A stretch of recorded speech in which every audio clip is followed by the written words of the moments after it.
Hey gang, Jesse here at EC Auto Repair. Got a 2019 Ford Fusion with the 1.5 liter in it. Look at the ticket real quick. This car's got 71,000 miles on it.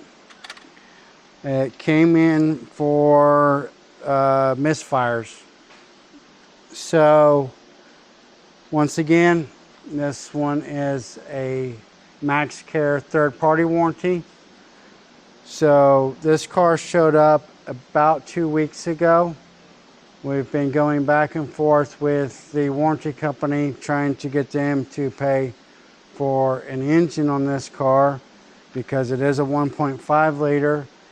It's got misfires on 2 cylinders. We did a compression check.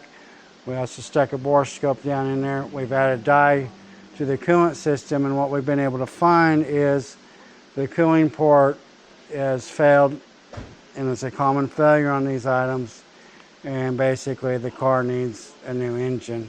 It's more effective to do an engine than just the head, right? So we're waiting. We've now been waiting for 2 weeks for an appraiser or an adjuster to show up to verify that we do indeed have coolant on top of the pistons, that we do indeed need an engine.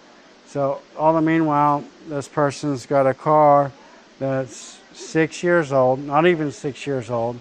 It's only got 71,000 miles on it, and they've been without a ride for 2 weeks, and we don't know yet when the adjuster's gonna be here. So you can tell it's not in our best interest.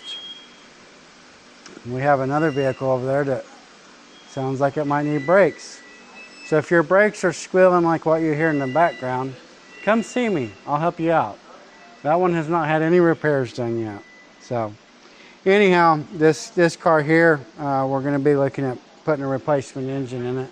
But it's very frustrating to me that a car at 71,000 miles is already in need of that service.